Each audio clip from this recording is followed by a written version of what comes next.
If you have ever heard of gang stalking, it is one of the most terrifying things that could happen to someone. Tonight, I have a friend from Canada who is going to be sharing her incredible story. Alexis, thank you so much for coming on and being bold and courageous to share your testimony with people out here to help and support those who have been through this. No, thank you for having me, Jamie. So me and Alexis were talking in backstage, and man, our stories are pretty similar. A couple differences, but wow, so good to know that we are not alone in this. It is so unfair the way that these people use gang stalking to control, manipulate, keep people in bondage and slavery, and so we are bringing education and awareness to it. So we're going to start a little bit with Alexis's This is story, story. some backstory. You want to go ahead and share a little Share. bit? Sure. Yeah, I think, I didn't, when we were chatting before, I didn't tell you a tiny bit of the backstory before kind of the big invite into that community. But yeah, when I was just turning 18, I was in university and I got approached by a few people who I think they picked up on my vulnerability and my age. Yeah, I was introduced to drugs, so some really heavy drugs. Initially only a marijuana smoker, but my pipe got packed with crack one day, and then a line of cocaine turned into a line of meth, and I was hooked on substances and surrounded by much older men, so men in their 30s, 40s, and 50s. My parents quickly picked up on the fact that something was going on, and they staged an intervention. So I was really grateful for that. And I think that is where some of the tentacles of my story began. I was approached as well by a government worker who offered me a job. And in working for him, he also asked me to provide sexual services that I didn't really know how to say no. I felt kind of flattered on the same account. And he was, again, 20 years older than I was. And I'm wondering if there was a little bit of, I'm not sure if there was Freemason involvement with him. And then I dated a Freemason for a very short period of time while I was in university. So all that to say, I think that that kind of like laid a stage for me for being a little bit more susceptible to drug abuse and alcoholism. Um, Fast forward, 20 years later, I had an accident, left me a little bit vulnerable. I was in and out of the hospital for a while. I had multiple injuries on my lower limbs. And then, yeah, I found myself in the rooms of AA and in recovery centers. So here in Canada, we have another um, group called Refuge Recovery. Now I think it's called Dharma Recovery. So I got sober from alcohol in the rooms of AA, and then I found Dharma Recovery that helped me with the addiction of other things. So I had a little bit of a love addiction that I identified with. Um, and So that's yeah, like and I sex, love, sex and codependency. That's right. Yeah, all the Hmm. things. So like I've been to all the groups, CODA, SLAA, SAA, CMA, CA, AA, all of the A's. And it was within one of these groups that it was recommended that I spice up my life a little bit. And I got introduced to an online dating site that I won't mention here, although it will be very clear what I'm talking about if people are aware of that. So it was kind of this underground community that exists all over the world. And it is a way for people to, I guess, meet people who have kinks in a way. And I didn't identify as having anything like that, although I definitely wanted a strong man, which biblically it's so interesting because, like, again, they're twisting ended up being a twist of what is totally normal. I wanted to be with a man who protected me, who cared for me, who supported me and loved me. And I thought that in light of the fact that I was getting a little bit older, I figured, well, why not spice things up a little bit? Maybe if I join this community, then I'll be more appealing to the opposite sex. Um, and so through a series That of was events, in Canada. pardon? That was in Canada, right? That That's club. right. Because I've Yeah. been I've been to one of those in it was in Riverview, Florida, and I used to frequent, and it was, to me, I thought it was cool because you could basically dress up any way you wanted. You know what I mean? But it was weird because it Right. was like a no holds barred. So you could kind of be there with, like, say you went with like your partner or whatever, but then all of a sudden there's like 8 people. You know what I mean? And it's like becomes Yeah. very quickly like a group thing, without asking, you know? Yeah, it's so interesting. I actually got, it's funny because you just triggered a memory of mine.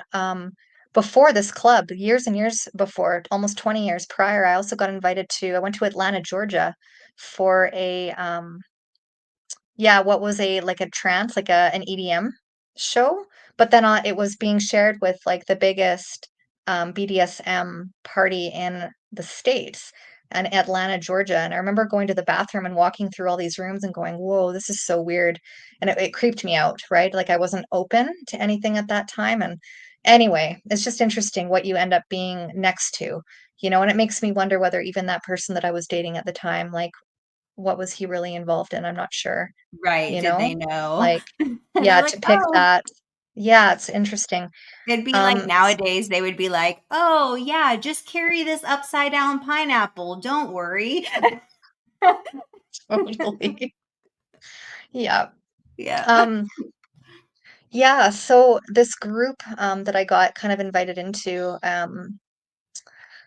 it's so interesting how it starts because they tell you it's everything's safe, everything is done consensually, and it is. You're meeting people, you're chatting with people about what they like, what they don't like. I was interviewing people. I was, telling that some of the people in this community who were well known, they were vetted, and so then they would tell me who was safe and who wasn't. But how did I know that the vetted people were vetted? Like that, this is the thing, right? So I was trusting almost everybody. Very open-minded, very vulnerable. I've always had a very trusting spirit. Um, and at the end of the day, I think the human nature is to want to trust because that's what we want, right? Like we want a relationship with Mhm. people who we can. And so that can be exploited so easily. So Um, easily. yeah. Yes. And so, yeah, I met these people who I took these quizzes, and everybody was under the same opinion that I was a slave, right? So I identified as a slave, as a submissive type, and as somebody who needed the opposite. So the opposite of a slave would be like, or a submissive, we'll go with that. So the opposite of submissive is a dom, and the opposite of a slave is a master. And after you have been with a master for long enough, then you earn their love. And then that master will have more like protective qualities, more qualities like that of a father. And so the opposite, well, is similar in the same group. You have masters, you have dominance, and then you have daddy doms, which is Mm, really mm, interesting mm. because the opposite of daddy dom is the LG, which is stands for little girl. And the way that I present, like even now, a lot of people have told me like I have this quality to me that is like quite young, quite vulnerable, and needs to be taken care of. And so I identified as this LG, and at the time I thought it was super creepy. Like I thought, oh no, no, like a daddy dom? Come on, man. And they were like, "No, no, you don't understand. It's not creepy as in like a family. It's loving, it's nurturing, it cares for you. Unlike the coldness of master, it is the loving, nurturing figure that has your best interests in heart and that will help you to be the best person that you can be. That's a daddy dom." And I was like, "Oh, okay, cool. That sounds great." And I just went with it. And so really Mhm. wild because, like looking at the similarities between this and grooming for exploitation, the parallels are uncanny. But this is an accepted community and a very well-known community. This community within this organization, they exist, like I said, all over the world. Um, and it's interesting because you feel kind of like you have a family, right? Which is exploitative too. You feel like, Mhm. um, You yeah, you belong have people that somewhere. you They belong accept and that love and you, care. and Totally. you have that bond with them, right? Because that's a, soul ties, like as we know now, soul ties. Have you ever read Dr. Rebecca Brown? He came to set the captives free. No. Okay, you need to get that book. It's on Hmm. the like Bride of Satan occult, Oh, cool. and they very much have these levels like what you're talking about. Just gonna write that So down. What's the title? He Came to Set the Captives Free, Okay. and it's Dr. Mm, Rebecca Brown, and it's incredible, incredible book. So, Rebecca Brown. Okay, cool. I'm hi just writing it down Jody. now. Betty, thank you so much. We're so glad you're here. I wasn't ignoring you guys. I'm just captivated by this story. It's just incredible. It all is like, oh my goodness, it's like incredible to me when somebody has gone through the same thing as me, and I'm just like, Yeah, oh my goodness, like I'm yeah, it not alone. exists. Yeah. Yeah. Yeah, so like I'll try to again, this gets so long, it's so hard sometimes as I'm healing. Like it's only been 5 years, 4 or 5 years now, and so it's hard for me to figure out what to talk about and what not to. So I apologize if I go onto these little rabbit trails. There's so many, there's so many details. Mhm. And I want so badly to like expose all of it. But anyway, so at the end of the day, what ended up happening was it's so funny because my boundaries, like I went from being this like prude, this person that like wasn't really, I was pretty uptight, and that came from trauma that I had experienced years earlier. And I went from that to like my boundaries were getting pushed and pushed and pushed and pushed. So as a submissive, it's interesting because in the community, you want to reach something called subspace. And subspace is a totally dissociative state that you experience after being abused horrifically. So you exit your body, you're not there, Okay, but the ultra. space is Oh, it's like yeah, it is. It's like it's like a brainwashing, right? And then your so abuser wild. gets to nurse you back into normal state, normal reality. And then you go through trauma bonding. So what you're effectively doing is you're like going through trauma and then you're bonded to your abuser, which sets the Mhm. stage for further exploitation and further accepting of abuse, right? Which is still Stockholm it's interesting. syndrome. Total Stockholm syndrome, and I, like, even to this day, this is something I'm trying to unpack, and God is good because He's healed me so in so many areas. The trauma bonding is still something that, is very real and very there. And so now it's funny because now that I'm out of this, I'm looking in and I'm going, how on earth did I ever accept this as being okay? And I don't know how it happened so quickly. It was within a period of 2 months that I was a completely different person. I was invited to seminars. Yeah, I really identified with these people and I was praised for my open-mindedness, right? I was praised for my ability to submit. And then I ended up signing like something called like consensual non-consent. So you consent to non-consent, which means you consent to any behavior that is happening to you, any type of abuse. And through all of that, I ended up meeting this man who was very dangerous. So he, yeah, one night, yeah, he ended up breaking my sternum actually, and stalking me. So I think there was a GPS tracker that was placed. It could have been on my vehicle, I'm not sure, or placed in my phone. Or, I mean, these guys, you can just hack into them and Oh find out where yeah. you are anyway. So tracker or not. And then so he ended up, yeah, just letting me know that he knew where I lived, knew where I worked, which I'd never shared that with him.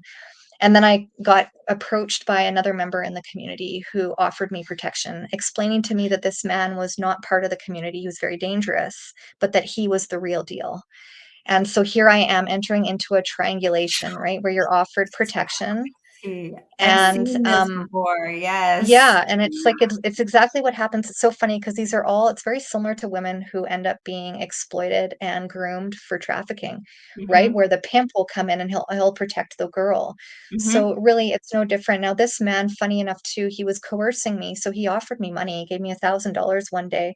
And I had never wanted to do anything for money. But so interesting how they start planting those seeds, you know? And, anyway, so then along comes, like, the knight in shining armor, who was no knight in shining armor at all, it was the same thing. So a lot of coercion, a lot of control, and for some reason, I was okay with this because and it was so weird, like, it's hard to explain, it's almost like you segment your personality, so on one hand, I was this person, it was like living, like, another life, and I always thought that I could get out. Like in my brain, I'm like, "Oh, this is just a game. It's not real.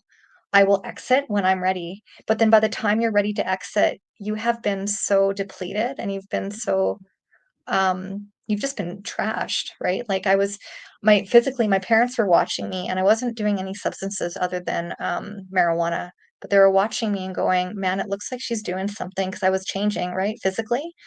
Um So yeah, this guy, same thing, like just a lot of abuse, horrific abuse, just terrible things that I've done a lot of work on. I've done a lot of ART, and that's really helped for me to process this as though I'm telling a story. Have you heard of ART, ART? Jamie? No, I Yeah, haven't.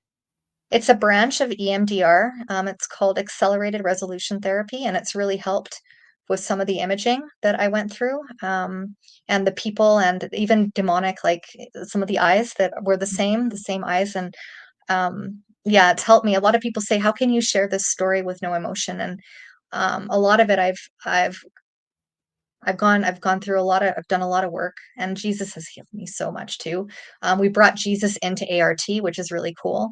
And so, yeah, I'm able to share a lot of this now with very little emotional connection anymore, which is really relieving.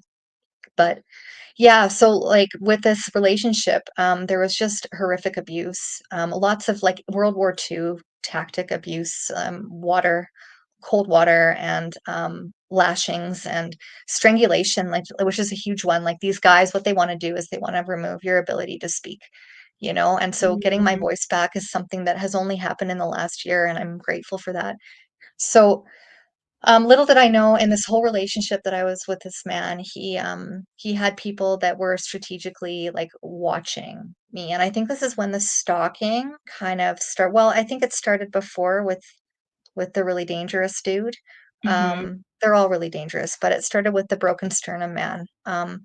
And yeah, I think that the harassment and the stalking kind of began without me knowing. And so by the time I was ready to leave, um, boyfriend number two here, we'll call him, um, they knew exactly where I was and when I was. So I actually ran to my parents and told them what had gone on, and he beat me to my parents' house and started spreading lies about what I was involved in, and what was going on with me. And so, of course, that makes sense too, because it's an effort to destabilize your mhm, social support. And I didn't have a lot of support, um, which happens too when you're in recovery, right? Like you're always trying to figure out who are the safe people. So, yeah, I ended up moving into a camper van thinking that, like, I've always been a free spirit, and I thought that that would protect me in a way. And this was when a lot of the stalking really revved up. So, at this time, I didn't know what it was, but I had a lot of people following me when I was driving, and they were making like really weird hand signals and pointing and laughing. mhm, And I thought that they were in their own little world, and I was kind of laughing at them, not realizing that they were laughing at me.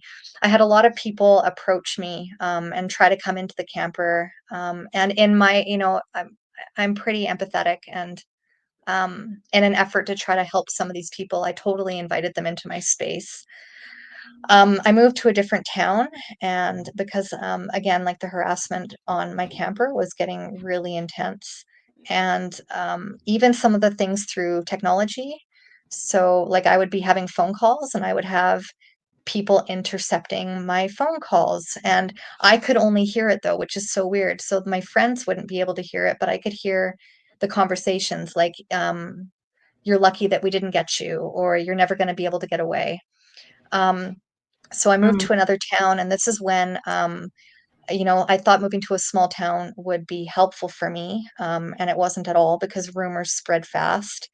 And yeah, I had bizarre things happening in my place. So I would come home and there was wax on the floor, which didn't make sense because I had no candles. I had a cat, and I didn't want to have any candles just in case.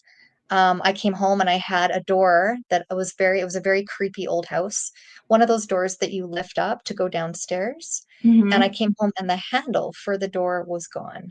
So I had no way of opening up the door to go into the basement. I had to like crowbar or use wow, something flat to open the door up. It didn't make mhm, sense. And then the back doors, what we did was we had to put plastic around the doors because of the winter, because the house had very little insulation. And I came home one day, and after putting plastic around the doors and windows, it was X-Acto knifed open. Same thing with the deadbolt on the back door. The deadbolt was gone one day, and I didn't know, so I went to go lock the door. Well, actually, I never opened the door. The back door was weird to me, and it creeped me out, and I was paranoid enough, right? mhm, And with what had gone down.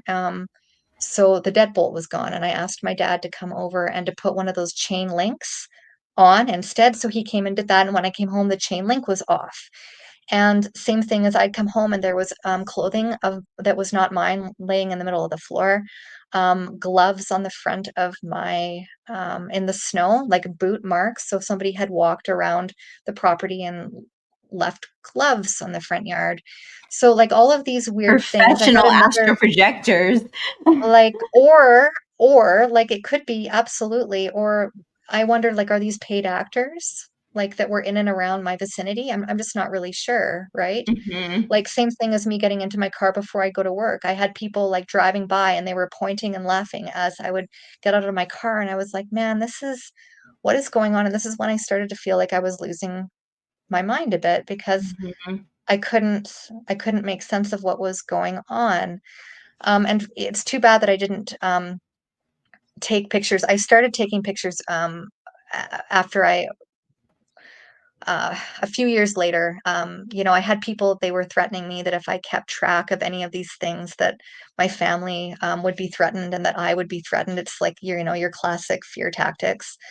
Um, yeah, they alluded to the fact that I was like in the running to be involved with a community, a different community. So at this point in time, I had left this underground fetish community because I was so freaked out through the men that had like physically or like really hurt me. Hmm. But at this point, like I was still being followed by numerous other people from where they came from. I don't know. Like even me moving into this small town, I got approached by a guy who offered to help me move. And he ended up, some neighbors ended up chatting with me about him and that he was involved in multiple sexual assaults within the community. And I was like, it's so odd that I got approached. And so then what happened was people in the community assumed that I was involved with him, which I wasn't. I was just accepting his offer to move, to help move me in, all Hmm. these weird things.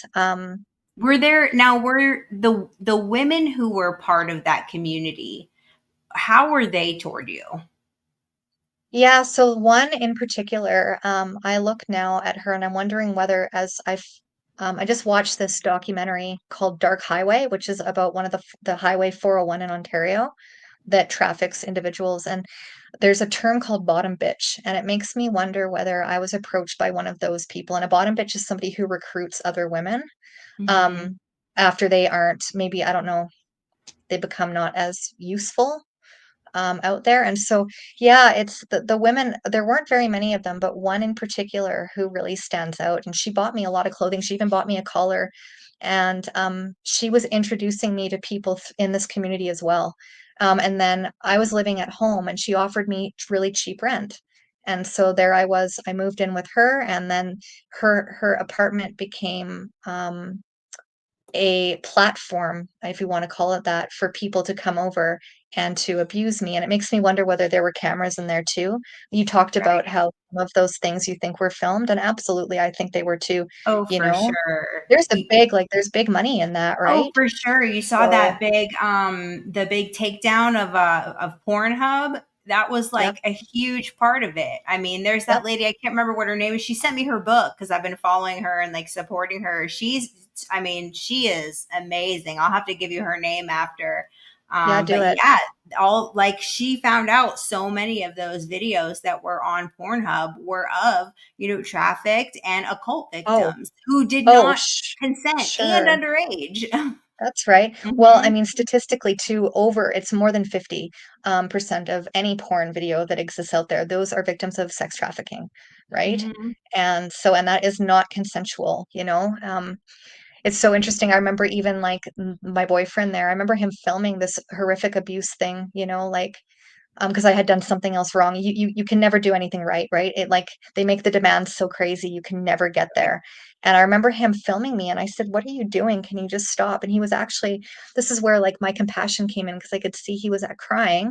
He was really upset and he said, "You don't understand, but you will one day. Just go with it. Just go with it." Oh my And goodness, I've heard and that it before. Mhm, well, it made me wonder, like, in my head, I'm like, I wonder who was holding something over his head. He had mhm. family out east, and it made me wonder whether there were gang members that were threatening his family, and that there was a quota that he had to fill or videos that he had to upload, and that I was the victim of that. I don't know. Yeah, it's all very strange. Same thing in this little town. I got approached by a Freemason, and this was what I wanted to share with you was that this person initially, again, I thought he was kind of my knight in shining armor. I shared with him some things that were going on, and he believed me, which not a lot of people did. So that was very freeing. But then I noticed that there were some things that he was doing too that were not okay.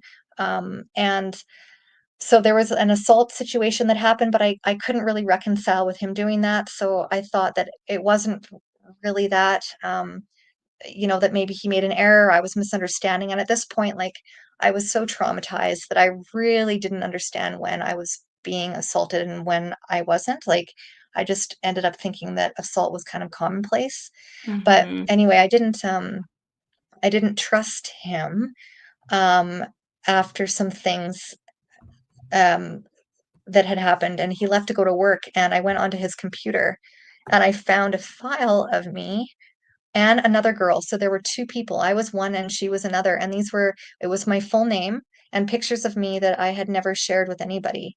So he knew who I was, which is very strange. And I remember one day waking up and you were talking about the hoods. Mm-hmm. So I woke up in his basement and he would always give me a drink. This is what it made me wonder whether there was something in the coffee that he gave me, but I got very sleepy one day and like I've done all the drugs. I know what they all are. I got very sleepy and I woke up and there was like a blanket over my face and there was this weird humming in the background and he put his hands over my eyes and he was like shh. Um and I can't remember exactly what he said, but he was like, "Don't, there's nothing to see here," or "Everything is okay. There's nothing here. There's nothing here." And I was like, "But you're putting a blanket over my face." And he was like, "No, I'm not. There's nothing." It was very strange. And I don't remember what happened after that. And I woke up and tried to tell him about it, but then he said that I wasn't mentally okay, and it just made me wonder about the Mason involvement there because I had a little Mm-hmm. bit of that 20 years earlier, and he also alluded to the fact that he had been watching me, that they all had been watching me for a long time, and it was sad where I had fallen to.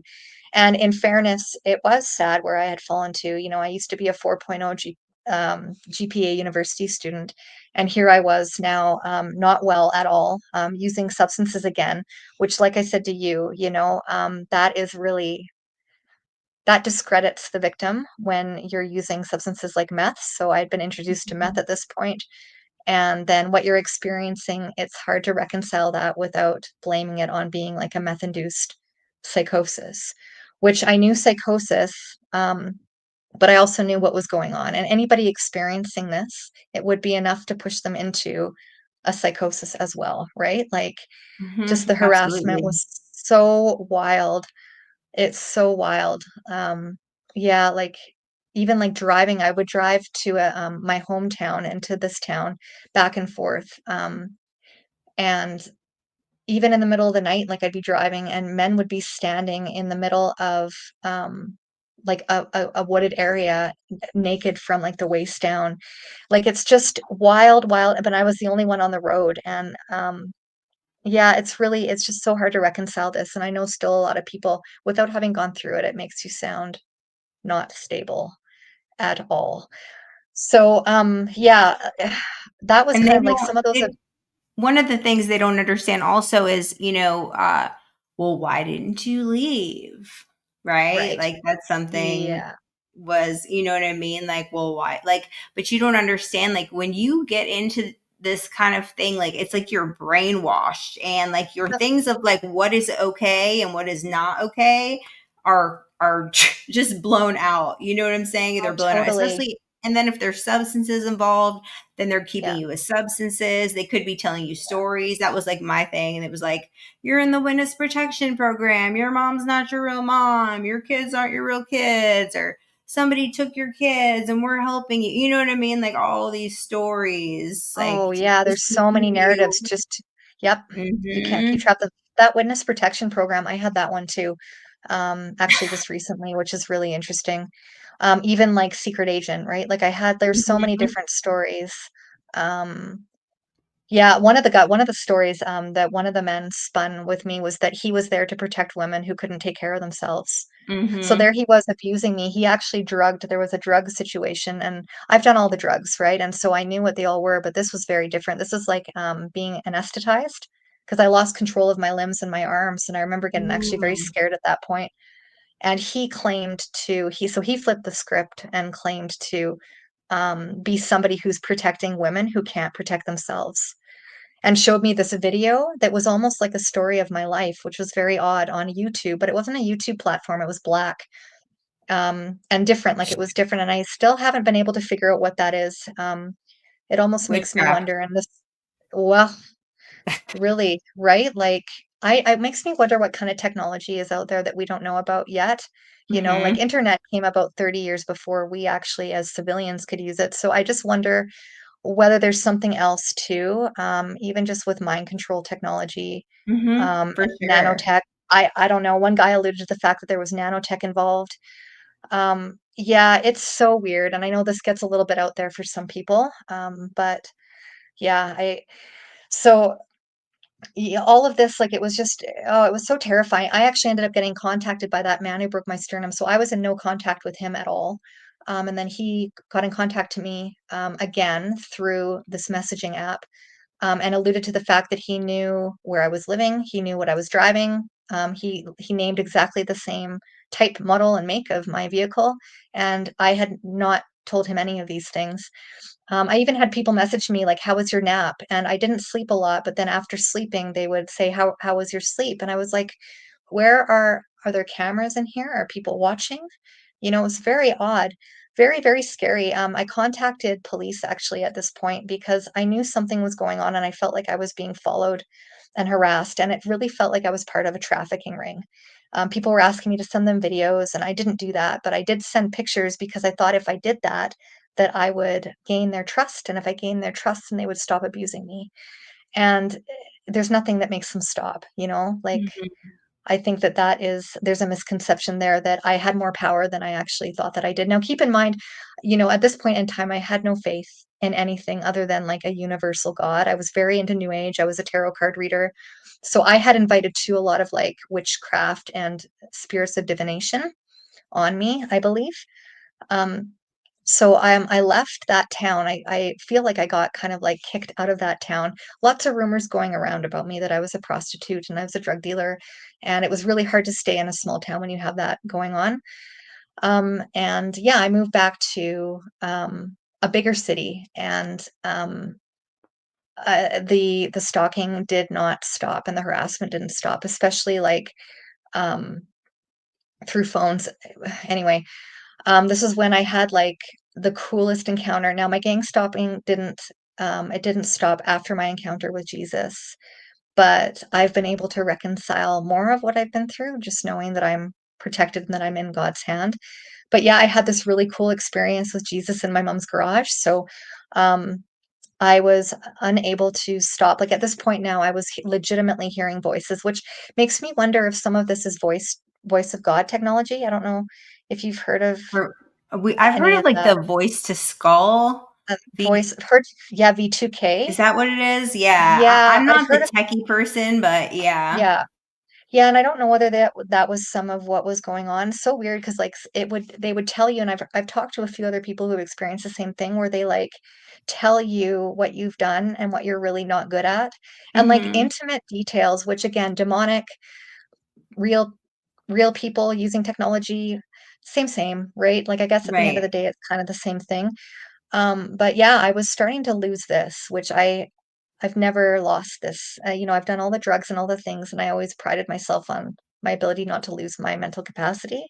And so, yeah, that was when I went into the garage and my mom turned on the radio, and there was a religious station playing, which is weird because normally it's like talk radio. And she told me that everything was finished. She said, "It is finished." And I looked at her and she had such conviction in her eyes. I didn't know what she knew that I didn't. And I trusted her. And she said, "Honey, it's finished. Just ask Jesus."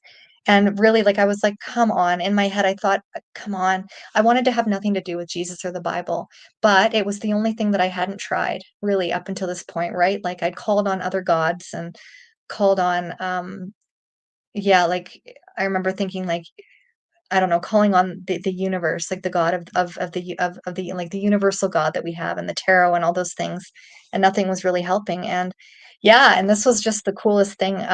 I said Jesus's name, and again, like I sat down and I remember thinking, okay, if you're real, then you've got to help me. And so there was that like mustard seed of hope. And so I sat Mhm. down and said the name of Jesus and only the name of Jesus. And for the first time in months, all of the voices stopped. And I had this like vine, I called it like this granddaddy vine thing that was kind of like just wrapping around my brain. And the more I would try to get out of these thoughts and try to think my way out of what I was in, I couldn't get out. And I was like sinking in sand. It's really hard to explain. There's no words that explain what this feeling was. But I said Jesus's name and it cut the vine. Like I felt this freedom that I've never ever experienced in my life, better than any drug I've ever done, and I've done all the drugs, right? It was very similar to like an ecstasy high, but legit, Mhm. and like full and complete and enough, and I didn't need any more.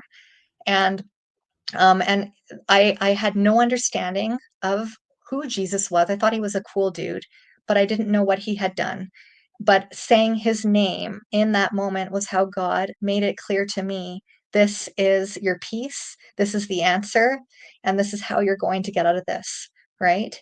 And it's so cool because like he was never on my radar, but funny enough, and again when I was in that small town, my GPS went off one day and it was telling me to go to this location that I didn't know where it was. I didn't know the town very well. And so I looked up like center and center, wherever it was, and it was church. So my GPS was actually telling me to go to church, which is so interesting. Um, so anyway, the name of Jesus in that moment, and I think this was around April 26th of 2020. I can't remember the exact day. Everything was very confusing, but we pinpointed it to be approximately that day. And so that has been the slow progression. Well, actually, no, very fast. It was an instantaneous experience that I had with God. And that was when I knew, because there's nothing else that gave me the relief. And like, this is the part that always gets me, because like there I was never looking for him, and he sought me out, right? Mhm. And like there's power in the name, and I didn't know that, and that's true, and it was only through saying Jesus's name that I was free. So not only like did he cut off this granddaddy vine of that, I can't explain, it was like a pressure and a psychosis, really, right? Mhm. But he cured me instantaneously of methamphetamine addiction in that moment. And so, yeah, I've been Wow. on this walk with the Lord ever since, which is so cool. The gang stalking, though, is something that it hasn't stopped entirely. So, after coming over to Christ, which, like, praise God for that, like, out of all of this stuff, it just makes me wonder whether I reached that fork in the road and this was the moment where I made a choice, you know? And, God is so cool because he puts and he maneuvers in ways like he's in control of all these little intricate details in our lives in order to make you come over to truth and to make that decision.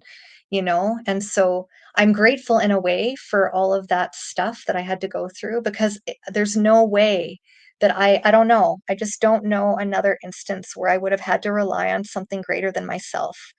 Like, and Mhm. even in the rooms of AA, like I was getting close to concept of God, higher power, and I'll credit them that absolutely. I got sober in those rooms. I'm so grateful for that.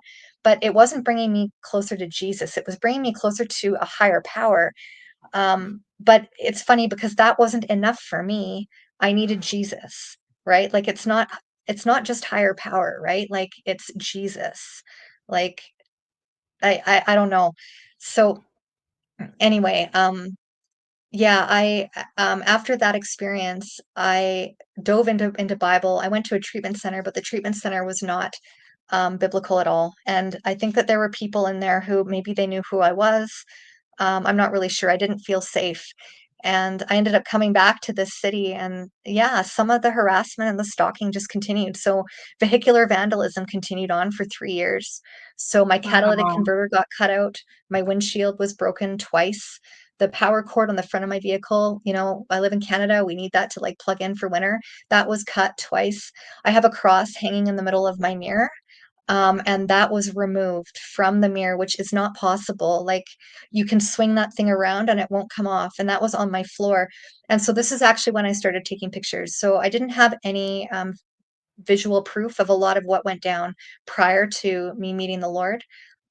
But I do have proof now. And interestingly, like this is when you said, some people give you clues, right? And one of the Hmm. guys that I met, he alerted me of this concept of gang stalking.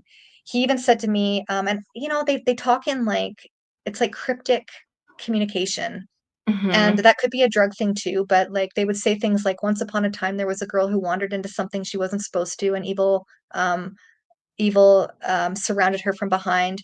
There was another phrase like, how does it feel to be plucked from nothingness and to be trained to sing and dance like a chimp? And then he said to me, look up gang stalking. Another guy told me to read the Book of Enoch, which is really interesting because the Book of Yeah. Enoch, which again, like I started reading it and then I thought, okay, hold on. This is Apocrypha.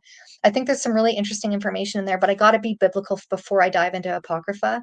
But the fallen angels, then I'm like, oh, this is so interesting. It makes me wonder whether Hmm. there's like a Nephilim spirit in some of these people, um, or fallen angel types, right? Absolutely. Because Because, yeah, go didn't on. aren't they were the ones that taught, they were like the ones that taught people how to do the things, like the Mm, magic, the all the things. Like it was sure, the fallen angels. So like they almost could be like Luciferian. They would be Luciferian. that's right. And Mhm. that's where like the similarity too. I mean, even the group of men that I was surrounded with, they were all Satanists. They were card holding members of the Church of Satan.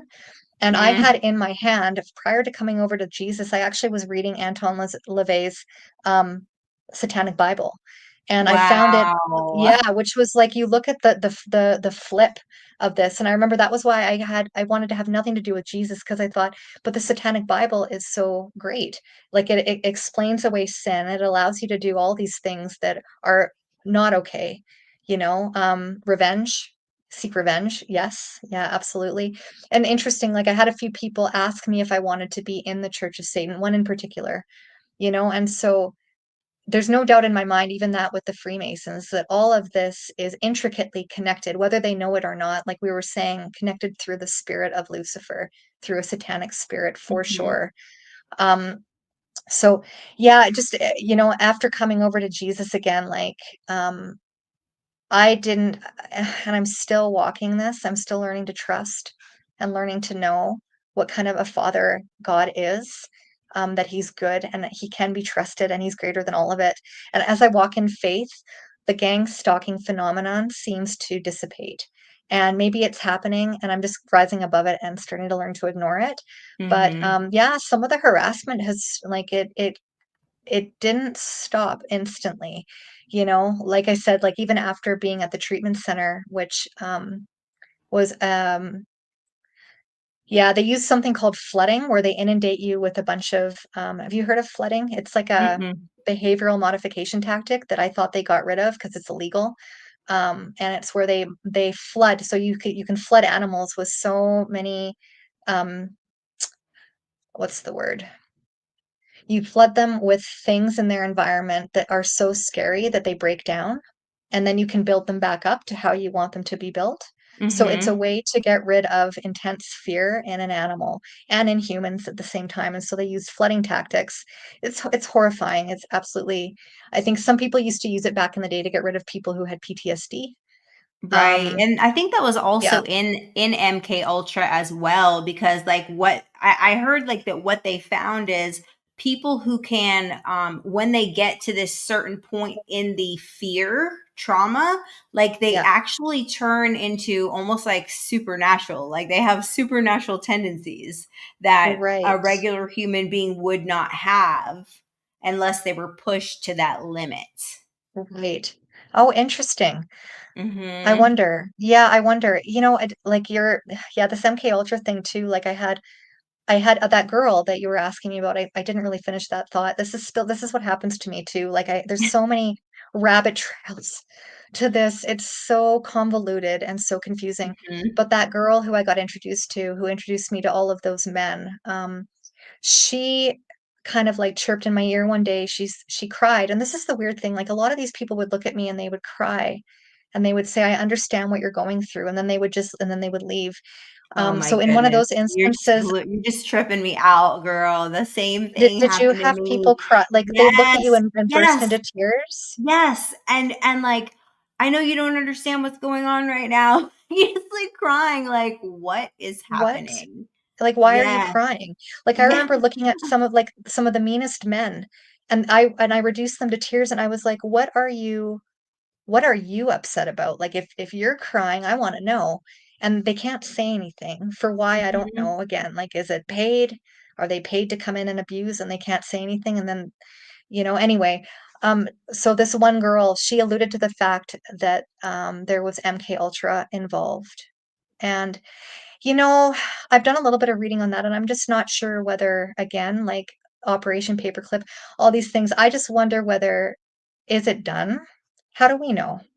Right? Mhm. Like, same thing with the psych ward, right? Like, after coming out of this treatment center, and then the men, telling me snitches get stitches and all of these things, and then again, this insane flooding that happened, that like I ran away in a city that is very dangerous. I had no idea where I was, and by the grace of God, I met people who brought me to a safe place. I had no money, I had nothing. Um, and so terrified that I'm going to run away from anyway. Um, sorry, I just lost my train of thought. Where I was going with that. Oh, yeah, landing, after leaving the treatment center, I was being again followed and harassed, and I had come to the Lord. I was looking for people of faith, and um, I ended up again in the psych ward, right, trying to explain what was going on with the following. And the doctor, I actually got a hold of my records because I wanted to see what was written down because I remember what happened, and what was written down is not the truth. And so it made me wonder whether, again, I was part of an experiment. And this goes a little bit conspiratorial, but I think I've been on people's radar for a while. And, like you said, whether it's spiritual gifting, I'm not sure. Vulnerability, sure, could be. Previous abuse, like the trauma bonding has been horrific, and like looking at all of the years, like it wasn't just this group that I met, but the sexual assaults that have happened over and over and over again since a very young age, So maybe I was primed. I'm not really sure, but there I was placed in a psych ward, and it was like being in One Flew Over the Cuckoo's Nest. Like, I don't know if you remember some of the things that happened to you in there, but I remember very odd things like microphone. There's a microphone in the wall in the first room that I was in, and there was a quality to the buzzing. There was a buzzing that would happen from 4 to 6 p.m. or something like that. And that quality, I remembered it very well, was similar to the Freemason sound that day when the blanket was over my head. Mhm. And so, frequencies can affect like cognition, like we know Yes. that. That's nothing Mhm. that's not a conspiracy, that's true. Mhm. And so it just makes you wonder whether there's like a breaking down of memory or a breaking down of psyche, just to see how far they can push you, and whether they can break you. But they haven't broken me yet, which is interesting. And that's like, praise Mhm. God for that, right? Like, Yes. so many things have happened. And what ended up like out of all of this, the only peace, like I said to you, and the only relief that still to this day I get is when I lean into the word, and I rely on Jesus. And it's that intimate connection, that relationship now that I have with like the God that made me, and the Mhm. God made me in a way too that is unique, like same as you and anybody listening, right? Like we all have these giftings and these special ways of being. And it makes me wonder whether the dark or the powers that be and the, you know, the um what is it? I want to say like the prince and principalities, but what is the scripture that just Mhm. talks about um yeah, all of like the principalities that are like at the end of the day, they're controlled by Satan, and they can see in us the spirit of Jesus, right? Mhm. Like that spirit that can really be like an awesome, awesome warrior on the side of good and on Mhm. the side of light. And it's interesting because I believe like people like you and I and other people who are gang stalked. Um, I was at one point I was working for the enemy. Absolutely, I didn't believe in Jesus. I was involved. There was a lot of sin going on. And Mhm. now that I'm on the other side, right, like I'm going to be a huge agent for change. And so I think it's trying to temper that. And they're trying to like maybe break that light or stifle that light that they can't do because Jesus is greater. Like what who is in me is greater than he who is in the Mhm. world, right? And so Absolutely. it's like it's so clear when I really lean into the Lord that I can rise above this. But man, it has not been an easy journey. I have to say, my faith walk, again, very rocky in the beginning. A lot of my beliefs in Jesus were very new agey. So I've had to really lean into like good biblical knowledge. And so, yeah, like after going to these centers and trying to find help in authorities and in psychology and in psychiatry, it wasn't happening. And I've actually found more relief in the church than I found anywhere else. A lot of people in the church, though, too, right? They haven't experienced a lot of this. So it's Right. difficult. I have to be careful about who I share this with, even to Mhm. this day, right? But I'm finding more and more, and God's so cool that way, but I have to be patient that God opens up doors in his timing, not in mine. I remember when I first came to faith, I wanted to shout to the rooftops what had gone down, but I wasn't quite Mhm. ready yet.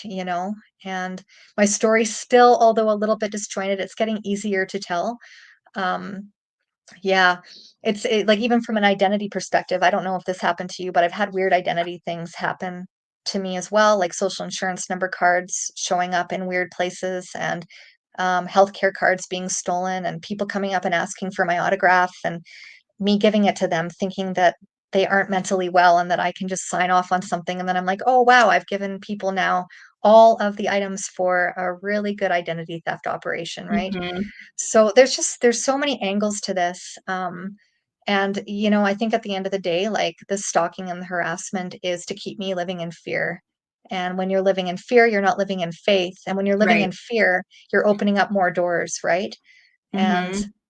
so yeah, it's just it's wild. Like a lot of like honeypots that like as I call them, people that pretend to be now people in the church. I have to be very careful about even who I meet within the church body 'cause Mhm. I'm not meeting a lot of people, and instantly trusting a lot of people who aren't of Yeah, faith, unfortunately, but I have to be careful because 'cause I've run into some people who are not who they say they are, but that's where, for praying for a sure. discerning spirit. Mhm. Oh, yeah, Yeah, I've learned, like, you have so to wait them out, but and it's hard too because then I'll end up, like, isolating, you know what I mean? Or I'll get super triggered because, like, a person will have, like, a familiar spirit or, like, the same, you know what I mean? And I'll be like, "That's it, I'm not talking to anybody." You know? yeah, And yeah, then I put myself, I'm like, "Oh my goodness, I'm still in it. Like, I'm still in this place. I thought I was out."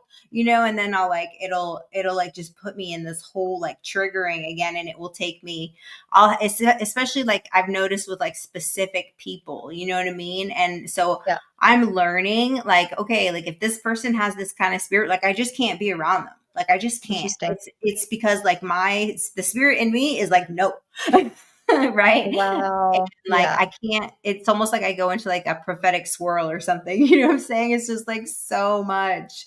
And but what I find that once I like cut the person out, then I'll be like, okay. But while they're around, whatever that spirit is, like it will make me crazy. Like it will literally make me crazy. interesting. That's a good thing to remember too, like, if that is how you're starting to feel, then your body and spirit is picking up on something that hasn't Mm-hmm. quite hit here yet, right? Mm-hmm.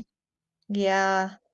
That's wild. Yeah, I opened up a even, in recovery, like I'm in recovery too, and it's interesting because I have to be very careful in the rooms because there's a lot of predators that are hanging out there, and of course they are because it's where vulnerable people are, Right.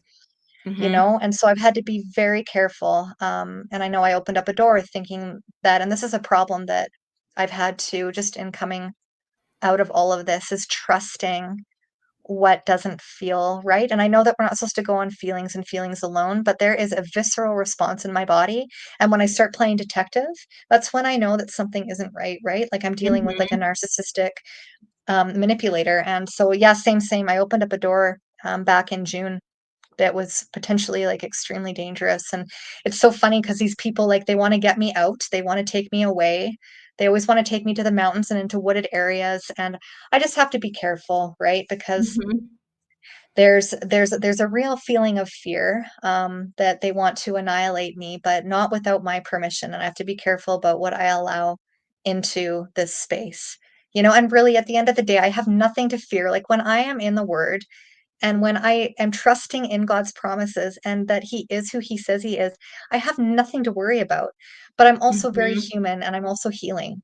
And so man, it's interesting how I can go back and I have to be very careful about where I am walking and also where I am in my healing journey and in recovery, making sure that I'm grounded in the word. It's so easy to get sucked into other thinking, right? Hmm. Because So easy. yeah, Yes. everything in the world is that right now.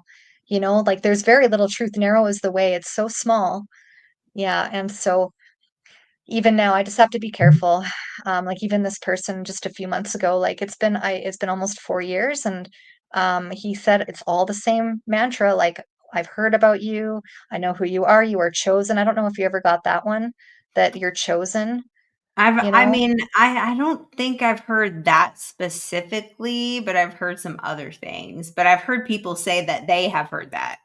Other Yeah, it people made who me have wonder, given their like, testimonies have heard that, but for me, no. They would tell me like, "You have more power than you think. You don't know who you were." They were trying to convince me that I was Mary Magdalene, that I was uh, Jezebel, oh, that I was yeah, Jesus's best friend, which I am now for sure, but yeah, you not their are. Jesus, not their Jesus. Yeah, They had a different right. Jesus.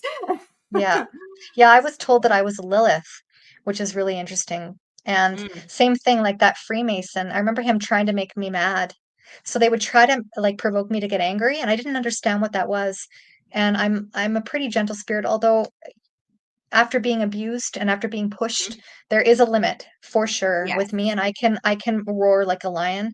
And they always Hmm. tried to get me to that point. And now that, like, you said something about how there's power in us, and I wondered if that anger, there was power in that anger, or that was just again like satanic power coming through a vessel, like if we were the vessel. Hmm. Um, Yeah, maybe because it was definitely something. Obviously, they didn't have it, or they wouldn't have needed us, right? that's interesting. And with a lot of women too, right? Because Mhm, we do have special, I don't know. I don't know how biblical this is, right? But like, I think in the book of Enoch, it talks about this, but can't quote me on that. I don't know it very well, which is good. But yeah, I think that there's something special, like inherently special in that of mhm, a woman, right? mhm. Um, but I think that was when like the angels came down and slept with the daughters of men. There's something about that too in the Bible. I don't know very much about this part of it, but Mhm. Yeah, in Genesis 6. That's it. yeah, That's in Genesis 6. And right. I mean, and then like you have to think about like they created idols, right? To worship the fertility gods, right? Well, who's Yeah, that? It was right, it was the women, was it the Asherah, right? You know what I mean? right. Like that was clearly not one of them, right? So, I mean, there is like power in it. There's power in the sexual functions of a woman. Yep, There is. yep, Otherwise, that wouldn't have been one of their biggest sacrifices that they did, was right, what Molech and Asherah, right? So, right. it's wild. I always thought it. I was like, are they like, do they want my ovaries? Like, what is it? What? Yeah, It's yeah. like they're so weird. I just never like understood. Like, it's baffling. So let's talk about how you're using your experience today to help others. Yeah. So, I don't know if you can relate to this part of it, but after coming out of some of that stuff, like I felt like I could change the world. And I was like, oh, I'm ready. I'm ready now. I wasn't ready. So I jumped really quickly into working for an addiction treatment center, and I wasn't quite strong enough at that time to be dealing with a lot of the spirits that were working through people. Mhm. And so, again, biblically grounded, I wasn't quite grounded enough. I have a hope one day to be working and helping women who are at risk of being exploited. That's a huge passion of mine, knowing what I went through and seeing the progression over 20 years. I really feel like, and even in your story, right? The similarities to being trafficked and to being exploited for trafficking are Mhm. uncanny. And that's like the biggest industry right now in the world. It's a multi, it's past that of drugs, because you Mhm. can resell and resell individuals. So I have a huge hope to help individuals one day with that. What I'm doing now is I volunteer with an organization that helps ladies who are currently being prostituted or who are at risk of being exploited, but it's only by volunteer basis right now and occasional, right? Because I'm still healing and I recognize that I need to be well before I can really help people, right? Mhm. There's been a lot. So, um, I also am working with youth right now who are at risk of homelessness and substance use. And so, yeah, that was a huge part that was placed on my heart just because we were all youth at one point, and youth are Mhm. so vulnerable. So, again, I have to be very careful that I'm well, in order to do that. So, Absolutely. yeah, I've been doing that for about a year. I'm currently taking an addictions counseling certificate. So, it's like an after degree certificate, and so your friend Jamie, who works for Teen Challenge, Mhm. I would hope one day we don't have many teen challenges here in Canada, but it would be awesome one day to work for a faith-based organization. So, Or you could start yeah, one. or starting one because there aren't any for women here, in this part. So it would be Mhm. really cool to be able to do that one day. Yeah, and then I was going down we have a rough part of the city here, and I was going down and evangelizing, once a week and just praying for some of the ladies down there. But, again, like, yeah, you're, like, on the front lines of some massive demonic strongholds, and so Mhm. I've recognized just in the last few weeks that I need to take a little bit of a step back and start to like kind of fill my vessel because I'm getting depleted. It was a lot of help, right? Like there was evangelizing and then doing outreach and then working with the youth and then doing school that was addictions and mental health related. So really heavy stuff. Mhm. And I know that God can fill me up, but I just have to be careful that I'm not spreading myself too thin. So Mhm. yeah, it's pretty cool because after everything, that you've been through when it comes to stuff like that, now I have a real understanding and a real compassion. A real compassion for people and not to look at their stories as crazy. Like this is, I think, the coolest part of coming out of this stuff is that, man, I don't discredit those stories that I used to hear anymore. And, you see so many people on the street who have been robbed of everything, and they tell Mhm. you these stories. And sure, there are mental health aspects, absolutely. But man, I no longer look at people with, I guess, like unbelief, like a spirit of unbelief when I hear things. After seeing and hearing and experiencing what I've been through, I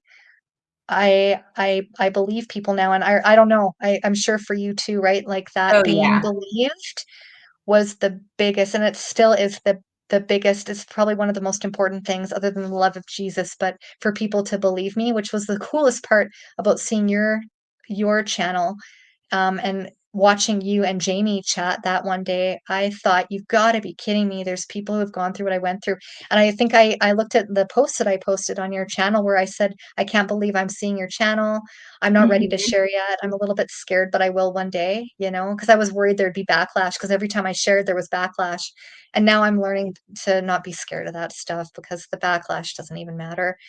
I mean, to a point, Mhm. right? Like, I don't wanna be Right. stupid about what I'm doing, but God is bigger than all of it, Right. like, And we just have to um stay prayed up and just be, yeah. I mean, it happens too sometimes when I do one, especially like powerful, you know what I mean? Ones, I'll get hit with some warfare, but I'll just yeah, like, like use my authority, make sure I'm putting on yeah, my spiritual armor every day. yeah, totally. And know that it's for the greatest purpose, you know? That's right. Yeah, well, Mhm. this is the coolest thing, like, now it's no longer about me. None of this is about Mhm. me, it's all about him, right? And, like, Mhm. that's the neatest thing in the world, so there's a purpose now, and I hope I work with Yeah, my job is in a secular organization, right? And so I'm not really allowed to talk about my faith, which is what happened at the addiction treatment center as well.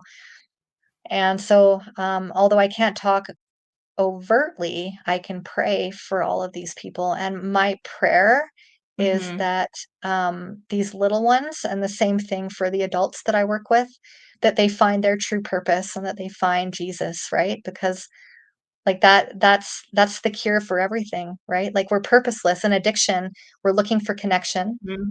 right? We're not connected to what made us, Right. right? Like there's that separation. So of course you're looking Mm-hmm. to fill the void, that God-sized hole, right? You can Mm-hmm. keep filling and filling and filling. And I'm grateful in a way that I tried to fill it with everything I could, finding out that is none of it is relieving at all. It's all empty, you know? And so yeah, it's just I really hope that as I continue to walk that I will be able to A help somebody to feel heard, but then B help them to see the love of Christ. You know, and I realize like a lot of people who are not they don't believe in Jesus. I think that sometimes the closest thing that they'll see are people who believe and they just see it through our actions. Like what's different? You Mm-hmm. know? So, Right.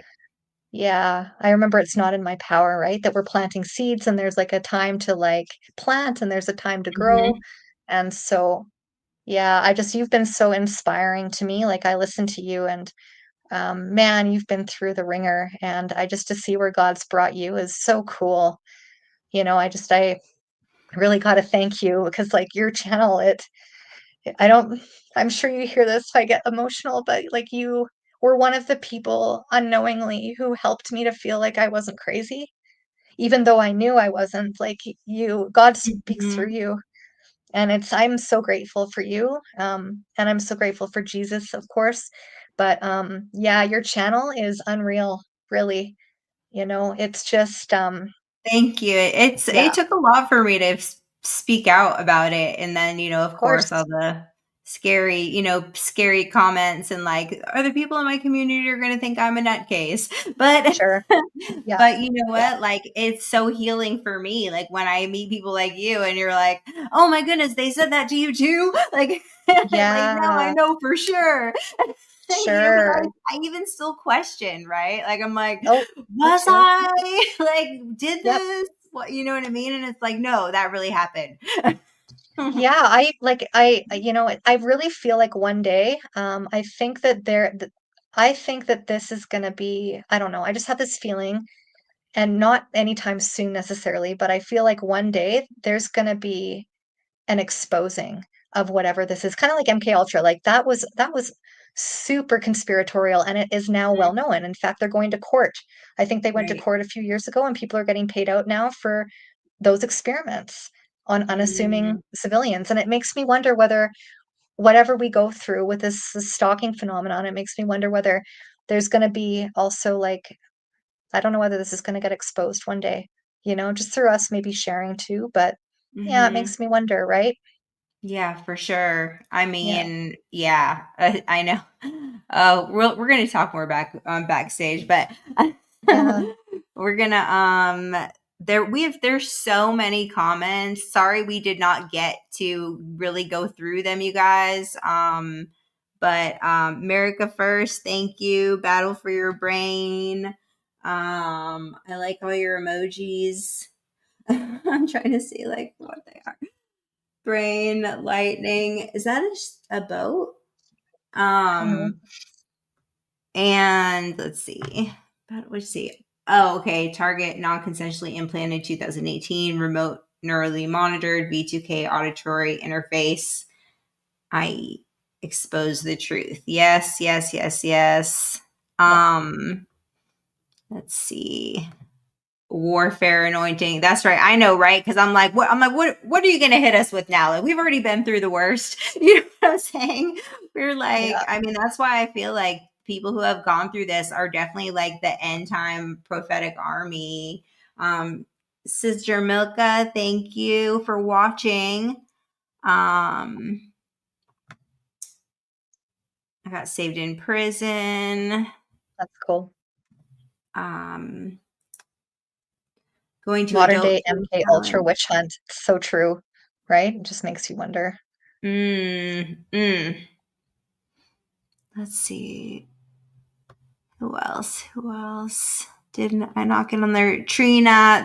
This is my friend who I've known forever, and I did not even know she went through this. And she's commenting she went through the same thing. We went through Wow. sober living together, and I did not even realize that she went through that. That's so crazy. Program modus operandi. I haven't heard that one yet. There's so many of them, the programs. Yeah. Energy weapons. I used to think that somebody was constantly hitting me with like a hot poker. Like, why does that? Like, why do I feel like I keep getting Wow. burned? Yeah. Yeah. So wild. Oh, there you are. Yeah, modern day MK Ultra witch hunt, metaverse prison, augmented reality asylum. A battle for your brand. I just went through this whole thing today. I was talking to one of my patients about this 2012 time lapse thing with like CERN. I'm like, is this when it happened? Like, Mm. I still be trying to figure it out. Like, just don't bother, Jamie. Don't bother figuring it out. Excellent testimony. Yes, she did amazing. Thank you so much, Alexis, for coming Thanks, on. Jamie. Thank We you for having appreciate me. you. I would love to have you on again to do like some topical stuff, just to kind of like Sure. go through and maybe help others answer some questions on specific topics or whatever. Especially after you get that book that I told you about with the Dr. Rebecca Brown, you're going to be mind blown. Sure. Yeah. So we're going to get off live here, and I'm going to collaborate with Alexis backstage. Thank you so much for watching. Make sure you subscribe to Jamie Tull on YouTube and share this out to spread awareness. Have her on more, Jamie. I like her. I like her too. Aw, thanks.